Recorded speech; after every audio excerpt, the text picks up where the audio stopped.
I know in the men prison where I was at, it was really challenging because it was just like being in the streets again. And you was a step away from just being in those streets again. Like you go to the yard where I was at, and there's everything in the yard, all type of drugs in the yard, all type of violence, knives and everything else. A whole lot of trouble to get into. I've seen a lot of things. I've never been in a women's prison, so I want to ask you, did you see, anything that was like shocking to you, or was there anything that got in your way of severe violence? Well, when I first got to prison, it shocked me because I hadn't been in the streets like that, So I was surprised. The biggest shock to me was how codependent everyone is in prison. Like the women are really, they cannot be alone. And I think men struggle more with the whole gang violence, and women are a lot more codependent. And so it's a different environment. Although everybody's always trying to, not everyone, but a lot of the women are trying to hustle and get drugs or cigarettes or whatever else. It wasn't as, I know that it's very accessible in men's prisons. I have friends, especially in state prison, probably in the feds too. It wasn't the same for women. It wasn't near as accessible. But I was definitely not interested in using drugs or doing any of that. Like I wanted to change my life. The pain that I had experienced, being separated from my husband and children, like it was a shock to my system. So I wasn't looking for that. And what I found was in time, it's what you focus on. My first year, I just thought this place is a mess. Everybody's a mess. You're doing that. You're doing that. Well, I got tired of focusing on that, and I started looking for all the good and how to connect in ways that were healthy. I wrote programs where we could have support groups and come in and talk about our pain because I wanted to heal. And I also knew that I had something, I had something a lot of women don't have. I had a husband supporting me. I had parents supporting me. I never needed for commissary. My sister always sent the maximum amount. Like there were no issues in comparison to most. I was very fortunate. And so I could give back, I could see that. But yeah, different environment. I think women's prisons are a different environment. Level of violence and where you were at. A little bit. People got in fights. I saw that mostly over girlfriends. That's the problem is women, they all fight over girlfriends and men, they have a different way of doing it. But either way, I feel perfectly comfortable in a men's prison where all that stuff is going on. And I feel perfectly comfortable, but I know who I am. I know where I stand and I have pretty firm boundaries. And I learned that in prison. It's like, go ahead and act a fool. I remember these girls getting in all kinds of trouble and the lieutenant called me over and he goes, what did you see? And I went back and I said, you guys never pull that garbage across from my room again, because I don't need to be getting called in there. I'm not going to go tell on you, but you just don't do that garbage anymore. So I was pretty good at setting my boundaries. Absolutely. So as far as real quick, but you're being released from prison. Could you explain, like, for that? How was that feeling? Because you did. I always say 1 year, 5 years, 20, 30 years. That's a long time. Period. 12 months is a long time to being away from, where you come from and put in. It's a culture shock. So what was that like for you that first day home? Oh my gosh. They let my husband pick me up and he drove me to a halfway house in Utah. And I remember sitting in that halfway house going, I feel weird. I did not feel right. Like I don't want to be here. Send me back to prison. I did not. I remember a guy walked by and he goes, "Are you okay?" And I said, "No, man, I don't feel right." He's like, "You'll be all right. It'll get better." And I said, "No, for real. Like I feel really uncomfortable." And he's like, "You know what was so surprising to me about prison?" And I said, "What was that?" And he goes, "Mayonnaise makes everything taste better." And I was disconnected, I was like, oh, and that's when I realized I need to stay connected to where I've been, because there's a lot of people out here that haven't had that experience, that didn't understand. And since I don't live in a community where people have been to prison, I started reconnecting. I worked in drug treatment. I started finding friends and people that have been through this so that I could keep that part of me, because I just felt weird. I really embraced the people I met and I didn't want to lose that. So let me ask you, how long have you been home now? I I've been home as long as I was in prison. It'll be, well, 4.5 years. 4.5. Yeah. What's your relationship with your kids? What was that like, having that conversation, coming home and having to explain from the oldest to the youngest why mommy was gone for 4.5, almost 5 years? What was that conversation like? Well, I did a lot of work when I was in prison. You know, halfway through, my husband would come out about once a year because I left him pretty broke. And they were in Minnesota, and I looked at my kids and I said, you have to know I did this. Because my son was starting to get pissed off at the world, you know? And I said, you need to tell me how I hurt you, Jackson. This wasn't the feds. This wasn't your principal. This wasn't your dad. It was me. Tell me how I hurt you. And my kids responded differently. One of my daughters said, I don't even want to talk to you, Mom. I'm so tired of this, you know? And it took me I wrote her every week, and she never even opened a letter for 2 years while I was gone. When I came home, I knew, like, you can't expect the immediate everybody's okay, right? I had hurt them, not just being in prison, but years leading up, using drugs, not being present. So the first step is accountability and honesty. That's right. You know, and then from there, it was like me showing up when I say I'll show up, keeping my word. One of the coolest things that happened is the son that I placed for adoption reached out, and he's like, I really want to get to know you.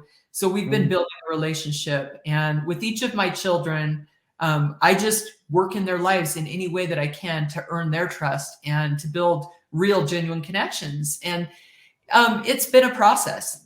It'll always be a process, but it's beautiful. You know, it's a beautiful process. So yeah, I asked that question because I know a lot of people struggle with that. And like, you know, for me personally, like, I know I have my oldest daughter who's 29 years old. Our relationship is kind of really strained, and she kind of make it her point that whenever she wants something and I don't give it to her because I don't want to, you know, feel that that's the only way I can connect with her, she has no problem reminding me how much of a POS I was, and a drug addict and all this stuff. And I had to learn the boundaries, right? To separate the different and take accountability for all my actions and everything that I've done to be absent from her life and move forward. But I can connect with kids. I got a great relationship with my youngest daughter. I got a great relationship with my son now, but with her, I just can't. It's like I can't connect with her because, you know, she blatantly told me, listen, you want my love, you want my respect, then you got to financially take care of me. And I'm like, you're 29 years old. Yeah. When you want a father, when you want a conversation, when you want to, you know, someone that can probably support you and guide you, that have been there, done that, and have changed his life. But I can't continue to allow you to continue to punish me and hold and make me feel bad because you want to be selfish. Right. It's true. Right. And it's a hard. process too. It's Yeah. a process that they go through, no question. And we go through it too.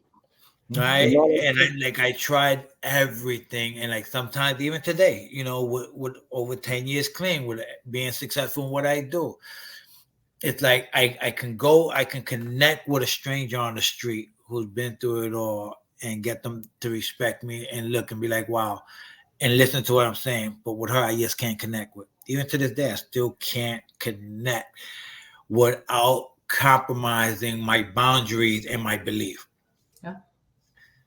And that's one of the hardest things to struggle and accept, and a pill to right. swallow. Right. Well, and that's why go ahead, Evie. No, I was saying we on a journey, man, and that's understandable. And all of us are, you know, they you know, they don't know a lot of times, you know, and it takes a while. Everybody learns the hard way, some, you know, in some instances, and some of us it take longer than others to learn things. I think time will definitely, and sometimes time, you know, it goes in a different direction that we don't want it to go. Right. But you know, I think that just putting God first, you know, putting just your like you said, with your beliefs and what you believe in first, and you know that you genuine and you know, you love your daughter, you will always love her. I think that alone will reach her somewhere along the lines, you know, in life. So, one, I just sent you a Facebook friend request. Also, so when you mentioned that, I sent you a request. Right on. So it's like we love to hear these stories, right? And I love how you embrace everything that you've been through, right? Because a lot of people, especially when we talk about coming up from a small town, you want to be everybody knows everybody's business, but to accept you, to come out and to be like, okay, I take accountability. Yes, I did this, I did that. I am a formerly incarcerated individual, but I'm also a mother today. I'm also a wife today. I'm also a businesswoman today. I'm also a published author. I'm also a motivational speaker. And your list can go on and on and on. And like, this is what I tell people all the time. Stop allowing your past to dictate your future. Stop allowing people to set limitations on what you can achieve just because you made a mistake in your past. And I think that's one of the hardest things, for people to accept. And this is why our recidivism rate keeps going through the roof, right? People make excuses on why they can't succeed. Oh, the government. Oh, I can't get this job because of my background. Oh, this woman, don't give me the freedom. Oh, my kid did. It's like all these excuses. Let's find, we know what the problem is. Let's find the solution. But when are you going to take control of your life? Yeah. I love when I listen to people talk about, oh, how the government screwed me, how this and that. And yeah, you may have some here. But I tell them, listen, every time you stick your middle finger up and say F the government, the only person that gets screwed is you. Absolutely. Amen to that. Right? I learned that hard way. And I say this, I tell people, like, we hear about how overpopulated and crowded the prison system is, right? But I say, you know what? In all my life, in 49 years on earth, I've never had a judge, no matter how we talk about how overcrowded the prison system is, right? I've never been to court and the judge looked at me and said, well, Mr. Colon, because of your crime, you have to go and do some time, but we're a little overcrowded right now, so come back and see us in like 2-3 years. We're hoping to have an opening for you. I go, no, they always make a bed for you. There's always a bed for you. There's always some place to put you, right? So like, when do we wake up? When do we take that accountability and say, you know what, like, something's got to change? Yeah. I realize I'm a bad drug user. I'm a horrible criminal, right? So why not try something different? Why not try to take that same energy that I've worked so hard to do negative and to turn it into a positive? Amen. Right? Like, this is what me and my brother Eric does, right? And absolutely. If you go ahead. Go ahead. And like, the sad part is, like, we grew up, with a lot of friends who are still out there on the street, who still not have made no change in their life, and not no judgment or nothing like that. But it's like, if we can do it and we was considered the worst of the worst, Amen. why can't you? Why can't you?